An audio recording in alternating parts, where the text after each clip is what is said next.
AHY dapat tawaran jadi cawapres Ganjar Pranowo, posisi Anies Baswedan makin mengkhawatirkan. Dilansir dari Arta Ekonomi, Jakarta, jelang Pilpres 2024 tersebar isu adanya tawaran untuk memasangkan Ketua Umum Demokrat Agus Harimurti Yudhoyono (AHY) dengan Gubernur Jawa Tengah, Ganjar Pranowo. Hal ini membuat kepercayaan masyarakat menurun, menurut hasil polling yang dibuat oleh Refly Harun. Yang percaya akan hengkang 64%.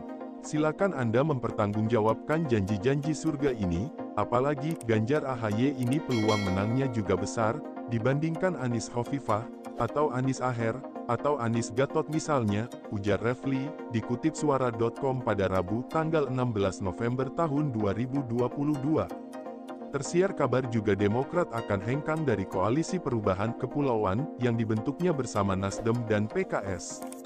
Jika ini terjadi maka Anies Baswedan dipastikan tidak akan melaju ke Pilpres 2024. Menanggapi hal tersebut, Herzaki Mahendra sebagai Kepala Badan Komunikasi Strategis dan Koordinator Juru Bicara Partai Demokrat membantah semua isu tersebut.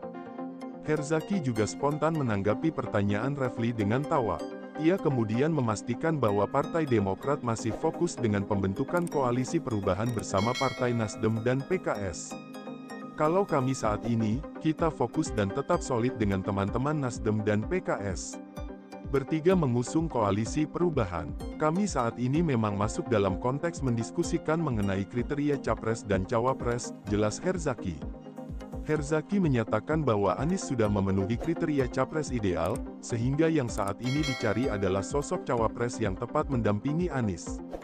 Kami fokusnya adalah bagaimana capres dan cawapres adalah representasi dari perubahan dan perbaikan, tegas Herzaki, lalu menyaksikan pemilihan nama yang dirumorkan akan digandengkan dengan AHY. Misalnya Pak Airlangga, atau bicara dengan Mas Ganjar, apakah itu adalah perubahan dan perbaikan? Sambungnya. Dalam kesempatan tersebut Herzaki juga memastikan tidak ada keretakan koalisi perubahan seperti yang banyak diisukan. Meski batal deklarasi, saat ini koalisi perubahan masih fokus untuk menuntaskan berbagai hal termasuk kriteria capres-cawapres dan lain-lain. Tidak ada satu hal pun yang membuat retak atau misalnya Demokrat akan pergi. Kami makin solid di situ. Sampai saat ini intinya Demokrat, Mas AHY sebagai penanggung jawab koalisi, fokus dengan rencana koalisi perubahan ini, tegas Herzaki. Penjelasan Herzaki pun kembali dipertegas Refly. Jadi tidak akan pergi ke tempat lain. Tidak akan ke lain hati. Tanya Refly. Iya, saat ini kami fokus dengan koalisi perubahan, pungkas Herzaki.